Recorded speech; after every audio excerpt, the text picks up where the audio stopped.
Bismillah, Ustadz, ada nggak amalan kita supaya bisa ke Tanah Suci Mekah? Karena saya jujur rindu ingin ke sana. Ada, satu, nabung. Karena ini amalan termasuk amalan campuran fisik dan harta. Amal itu dibagi tiga. Amal fisik yang tidak pakai harta, amal harta, tiga amal fisik dan harta.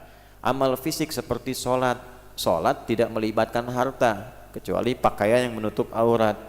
Ada amal kedua, namanya amalan harta. Karena tidak semua orang bisa melakukannya, maka nilai pahalanya lebih tinggi dari amalan fisik. Amal fisik sekali 10, berjamaah 27, di masjid kali 25. Infak dilakukan berapapun nilainya sepanjang ikhlas, paling minimal 700 kali lipat, paling minimal. Nah, ada pahala yang lebih besar yang ketiga. Namanya apa? Ibadah yang menyatukan fisik dan harta. Seperti apa? Haji dan umrah. Karena itu haji sudah tidak ada bandingan pahalanya dengan amalan lain. Kenapa? Karena menyatukan dua ini. Karena itu laisa lahu al-jaza illa al-jannah. Enggak ada pahala yang setara bagi haji yang benar, berhasil, mabrur itu kecuali surga. Hajinya bukan makbul, hadisnya bukan berbunyi al-hajjul makbul, bukan, al-hajjul mabrur, haji yang merubah perilaku yang menunaikannya menjadi lebih baik setelah haji dan dijaga sampai meninggal. Untuk ke situ perlu ada ikhtiar, nabung, supaya kelihatan oleh Allah, cari perhatian Allah. Ikhtiar dulu. Ikhtiar yang kedua, doa. Ikhtiar yang ketiga, bacakan ayat-ayat Quran dalam kesempatan solat-solat khusus seperti tahajud. Ayatnya tentang keinginan haji dan umrah. Contohnya di mana? Di Quran surah kedua. Di ayat berapa? Ayat 196 sampai dengan ayat 204. Itu sampai 203 lah. Ya, pas 203. Wadhkurullaha fi ayyamin ma'dudat. Jadi sampai dengan 203 ayat 196, wa atimmul hajja wal umrata lillah. Saya pernah ijazahkan ayat itu pada seorang jamaah yang rajin ikut pengajian. Pertanyaannya persis seperti ini. Beliau itu seorang imam di musola biasa. Nah, kami biasanya saat musim-musim haji suka mengadakan manasik terbuka. Siapa aja boleh ikut. Walaupun belum tentu apa? Belum tentu berangkat. Jadi ketika kemudian datang ikut manasik, nangis bu. Lihat miniatur Ka'bah itu seakan-akan berada di area itu. Kemudian yang lain sibuk seperti ini, merekam pakai handphone itu. Beliau tuh ikutin tawaf tuh bacaannya ini. Setelah itu kurang lebih 3 hari kemudian ada pengajian, orangnya nggak ada. Pekan depannya nggak ada lagi. Nah, setelah selesai musim haji, pengajian kami berlangsung karena saya tidak berangkat waktu itu. Datang, ikut pengajian, saya tanya, antum kemana kemarin? Berapa kali absen? Afwan Ustadz, saya nggak sempat bilang, saya izin kemarin haji. Kok bisa? Saya bilang. Jadi waktu selesai manasik pulang, saya imami, saya terus baca surat yang Al-Baqarah itu. Tiba-tiba di belakang ada yang tanya, Ustadz kok bacanya itu terus katanya. Ustadz sudah haji belum? Belum. Udah, ikut di tahun ini kita berangkat dengan saya pakai ONH+. Itu nyata. Tapi tidak menarik akhirat untuk dunia. Jadi jangan ditariknya baca ini supaya haji. Nah, sekarang kan banyak begitu, baca ini supaya ini. Tidak. Tugas kita itu cuma baca saja. Ya, tarik ke akhirat, biarkan Allah yang memimpin dan menjalani takdir kita bagi kita semua. Diperjalankan kita maksudnya ke situ. Ustadz, saya izin bertanya, baik, apakah boleh berangkat umrah menggunakan uang pinjaman dari bank? Kebolehannya diikat dengan syarat. Syarat yang pertama adalah adanya uang terkumpul yang belum diperoleh, yang dipastikan dalam durasi yang tidak lama itu bisa terganti. Dan syarat yang keduanya, memang jadwal keberangkatannya hanya didapatkan di waktu ia berangkat pada saat itu. Misal nih, saya dapat jadwal berangkat ini bulannya bulan depan, Oktober. Tapi uangnya belum cair, baru cairnya awal November. Dan uang itu yang akan saya gunakan sudah ada, sudah menjadi hak saya, cuma belum dapat. Saya mau pinjam misalnya, dengan cara pinjam yang benar, bukan menggunakan konsep ribawi. Ya, tapi berangkat saya cuma waktu itu, setelah itu saya nggak dapat waktu lagi misalnya. Nah, itu baru dibolehkan. Tapi kalau tidak ada situasi yang mendesak, jangan memaksakan Anda untuk mendapatkan beban yang baru yang tidak Anda miliki sebelumnya. Jelas? Karena ibadah umrah ataupun haji diikat dengan upaya kemampuan mewujudkannya. Bila kemampuan sudah ada baru berangkat. Kalau belum ada jangan dipaksakan. Ya, Allah saja tidak memaksa, kenapa Anda memaksa diri? Jelas? Nah, amal apa yang bisa dikerjakan sambil menunggu itu? Ada amalan harta, nabung. Jangan dilihat besarnya. Tapi niatkan untuk mendapatkan anugerah Allah dengan menaatinya. Yang kedua, baca amalan. Apa di antara amalannya? Tadi saya sampaikan Al-Baqarah ayat 196 sampai 203. Yang ketiga, sambil berlatih itu cari amalan yang pahalanya senilai umrah dan haji. Contohnya apa? Salat syuruk. Ya, habis subuh, tunggu dulu saat datang isyraq, waktu isyraq ya pakai zikir, datang waktu syuruk kurang lebih 1 jam 10 menit dari waktu subuh. Misalnya subuh sekarang jam berapa? 4.37, 4.40, 4.45, ya nggak apa-apa lah ya. Terjadi perbedaan pendapat karena daerahnya beda-beda. 1 jam setelah itu, ya 4.40, 5.40, 5.45, tambah 10 menit, jam 6. Ya, jam 6 lebih 5 menit, salat 2 rakaat, niatkan untuk menaati Allah dan Rasul. Fakana alaihi ka ajri umratin, ya, maka Nabi mengatakan itu bisa pahala senilai umrah. Ada yang mengatakan riwayat senilai haji dan umrah. Nah, itu terus ya ditirakati, lakukan, niatkan untuk mendapatkan rahmat dari Allah. Assalamualaikum warahmatullahi wabarakatuh. Ustaz, maaf, saya maafkan. Saya dan istri ingin sekali pergi naik haji. Sama, kita semua ingin pergi naik haji. InsyaAllah dimudahkan oleh Allah Subhanahu wa ta'ala. Saya sudah mendaftar haji tahun 2012. Alhamdulillah tahun 2020 ini saya dan istri mendapat panggilan untuk keberangkatan. Alhamdulillah, semoga Allah mudahkan. Tetapi kami tidak memiliki uang untuk menebus kartu porsi di bank. Ini masalahnya. Dana talangan sebesar 46 juta untuk kami berdua. Pertanyaannya, bolehkah atau halalkah bila kami meminta sumbangan ke sana kemari untuk membayar keberangkatan haji kami? Terima kasih atas penjelasannya. Quran surah ketiga Ali Imran ayat 96 sampai 97. Inna awwala baitin wudi'a lin-nasi alladhi bi Bakkah mubarakan wa hudan lil 'alamin fihi ayatun bayyinatun maqamu Ibrahim faman dakhalahu kana amina walillahi 'alan nasi hajjul baiti man istata'a ilaihi sabila. Allah sudah menyampaikan walillahi 'alan nasi hajjul baiti, semua manusia itu punya satu hal yang diwajibkan oleh Allah untuk bisa menunaikan ibadah haji. Siapa mereka? Man istata'a ilaihi sabila. Siapa yang sudah berusaha menyiapkan kemampuan supaya bisa berangkat. Jangan mengukur saya nggak punya nih, saya nggak ada nih, bukan, usaha sampai kita punya kemampuan berangkat. Itu maksudnya. Dan usaha itu, saya beri mukadimah dulu ya. Usaha itu ada dua. Saya ulang ya, usaha itu ada dua. Usaha dengan mengumpulkan harta. Saya sarankan sih kalau mau nabung pakai emas. Itu lebih mudah. Ini saya sarankan. Karena ayat-ayat di Quran ketika bicara harta itu kebanyakan bicara tentang emas dan perak. Kalau mau haji, mau umrah, nabung pakai emas. Nggak akan berubah. Nabung pakai emas. Silahkan ada logam mulia, ada dinar, kumpulkan.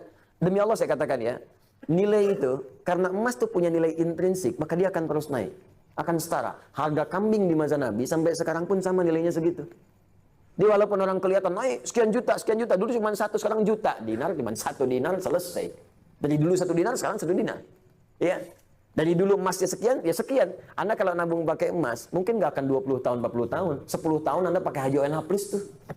Kenapa? Karena yang Anda kumpulkan tuh nilainya itu terus naik. Sementara kalau Anda nabung segitu-gitu juga, juta ya sejuta. 25 juta ya 25 juta. Cuman persoalannya ketika berangkat, didevaluasi nilainya seakan jadi mahal. Naik. Di kerja keras Anda itu terkumpulnya cuma segitu. Coba bayangkan kalau 10 tahun Anda dapat penghasilan, belikan emas. Mungkin akan turun jaraknya. Orang yang nabung 20 tahun nanti lama-lama, mungkin Anda cuma 10 tahun pakai ONH plus. Dapat Anda di situ.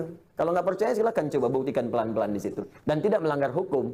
Karena uang transaksi yang kita gunakan tetap rupiah. Kita nabung pakai emas, jual pakai rupiah, setelah itu berangkat. Ya kan? Apa yang dilanggar di sini? Nggak ada yang dilanggar. Dan kita memberikan pelajaran bahwa ada nilai di balik itu ketika mengikuti tuntunan-tuntunan Rasulullah SAW dan menghidupkan nilai kebangsaan kita di situ. Jelas sampai sini? Baik, itu bagian pertama. Yang belum jelas adalah kembali ke sini tadi. Nah, sekarang bagaimana keadaannya? Yang kedua, ada kesalahan yang fatal juga yang kedua. Apa kesalahannya? Dana talangan. Jelas kok kaidah Qur'annya. Kalau mampu berangkat, belum mampu nunggu, nabung dulu.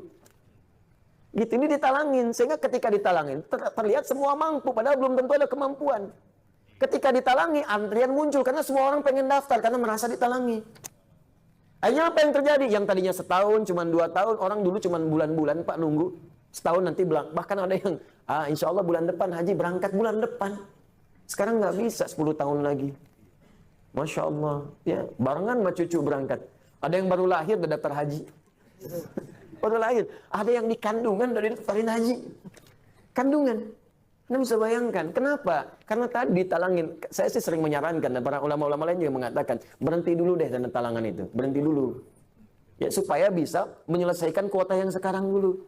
Kalau itu diselesaikan, yang lain ngantrinya gampang, Pak. Ya, sambil antum nabung dari sekarang. Coba antum daftar sekarang. Belum dilunasin, utang masih ada. Kan statusnya kan utang tuh. Nyicil sampai 24 tahun. Antum kalau beli emas 24 tahun, 10 tahun berangkat tuh enak plus. Dapetin tadi. Nah, jadi ini persoalan yang harus diselesaikan. Nah, sekarang terjadi seperti ini, bagaimana caranya? Ya sudah ada keberangkatan di depan mata, apa yang ada. Sekarang lihat dulu apa yang paling halal Anda punya, yang Allah titipkan kepada Anda. Itu dulu manfaatkan. Manfaatkan itu dulu. Ya, lihat aspek kebutuhannya. Oh, Masya Allah, pakaiannya terlampau banyak. Terlampau banyak pakaian saya. Insya Allah, bismillah. Yang ini saya sedekahkan. Oh, ini bisa dijual. Untuk nutupin dulu. Ya, sebelum berhutang. Sebelum minta sumbangan. Lebih baik Anda meminta kepada Allah dibandingkan minta kepada manusia. Bagaimana cara minta kepada Allah? Gunakan amal saleh. Datang Anda. Khidmat ke masjid. Khidmat ke orang saleh. Khidmat misalnya ke orang yang iri tanya. Kalau antum rajin sekali, ya ini ikhtiar saya untuk bisa berhaji. Ikhtiar saya berhaji. Ini rumus ada di Quran surah kelima ayat 35. Paling kanan sebelah bawah. Ya ayyuhalladzina amanu taqullaha wabtaghu ilaihil wasilah. Hai orang-orang beriman, tingkatkan takwamu kepada Allah. Dengan takwa itu cari wasilah untuk mewujudkan harapan dan doa-doamu. Jadi Allah meminta tingkatkan lewat takwa. Meminta sumbangan tidak dilarang. Cuman itu barangkali kurang mendekati nilai takwa. Kalau bisa, berikhtiar dengan takwa. Bekerja dulu, khidmat ke masjid, datangi seperti yang tadi saya sampaikan. Jadi ini masih ada waktu ikhtiar dengan cara yang tadi. Kalau tidak memungkinkan Anda bisa meminjam misalnya lebih baik. Dengan punya kemampuan untuk bisa mengembalikan. Ya berusaha berikhtiar. Minta kepada kawan misalnya bantuan. Mungkin saya bisa cicil, mungkin demikian. Dengan sisa yang bisa Anda dapatkan. Kalau semua tidak mungkin dilakukan, boleh jadi Allah menyimpan hikmah di situ. Untuk hal yang lebih baik yang bisa Anda dapatkan di kemudian hari. Ustaz, kalau kita umrah apakah termasuk riya jika kita bilang ke teman-teman dalam rangka pamit dan mohon doa? Ya. Bedanya riya dengan tahadduts bin ni'mah wa amma bi ni'mati rabbika fahaddits, itu pada rasanya. Kalau mengumpulkan orang ingin kelihatan, ingin dipuji dan seterusnya, itu riya namanya. Ya. Kalau yang terdengar namanya sum'ah. Jadi yang tidak kelihatan tapi kedengaran namanya sum'ah. Ya. Orangnya nggak ada tapi ingin didengar oleh orang lain. Pak, nanti tolong ya dalam Jumatan diumumkan bahwa saya akan nyumbang ke Masjid Al-Istiqomah 1 miliar. 1 miliar loh Pak. Ya. Terus nama saya tolong disebutkan, Bapak Haji Dr. Andes Insinyur. Hajinya masuk Pak ya, karena Haji ONH Plus dulu itu sayang kalau nggak dimasukkan. Itu orangnya nggak ada, nggak Jumatan di situ, tapi minta diumumkan, itu sum'ah namanya, sum'ah. Tapi kalau ditampakkan, lihat baru beli handphone, duduk di samping teman, tuh sengaja handphonenya dibeginikan supaya kelihatan, ya. Beli mobil baru, padahal tetangga masjid di sini diputar dulu ke sana, terus putar-putar, bim, pengen kelihatan, ya. Kalau tetangganya sedang ke Bandung tuh nggak lihat ya, sayang juga. Itu riya namanya. Kalau Anda ingin merasa punya persoalan, dengan kawan, dengan macam-macam, belum selesai. Sementara kita mau umrah atau haji dan tidak tahu apakah kembali lagi atau tidak. Mungkin meninggal. Karena banyak hadis mengatakan seseorang dalam perjalanannya kemudian wafat dia, walaupun belum berhaji dihukumi diterima hajinya. Kalau seorang wafat di Madinah, kuburkan di Baqi. Artinya orang yang datang ke Madinah belum tentu pulang. Ya, belum tentu pulang. Karena itu dipandang boleh-boleh saja. Kalau kita ingin datang, minta maaf, minta pamit, satu orang kita hadirkan, kita datangi, mohon maaf kalau saya misalnya kemarin ada kekhilafan karena sering bergaul dengan Anda dan sebagainya. Yang tidak boleh itu belum apa-apa sudah orang dikumpulkan, sudah informasi, nggak ada niat-niat lain kecuali ingin diketahui saja. Itu yang salah. Ya. Bapak Ibu sekalian, kami mohon doakan kami akan umroh. Mohon maaf kalau banyak kesalahan pernah dilakukan sampai hari ini. Kami ingin sampaikan dengan tulus dan jujur bahwa ini umroh pertama kali bagi kami ya. Dan barangkali juga di komplek ini yang pertama kali umroh ya. Pak RT juga mungkin belum umroh, Pak RW juga belum ya. Insya Allah kami doakan di sana supaya yang lain juga bisa ikut umroh ya. Itu yang bermasalah.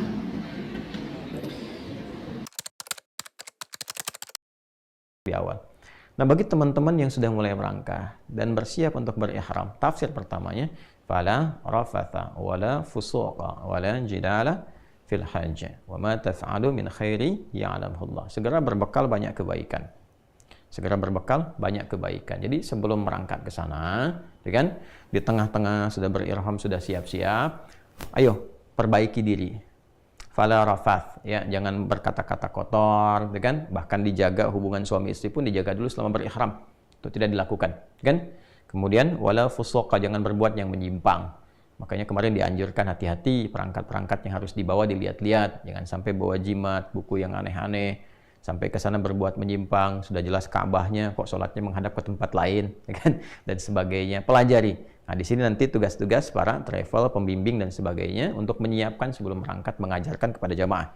Wala jidala fil hajj, ya, jangan banyak berselisih, berdebat, bertengkar, ya, apalagi saat menunaikan ibadah haji. Kalau ayat ini ada, berarti potensi perilakunya itu pun ada.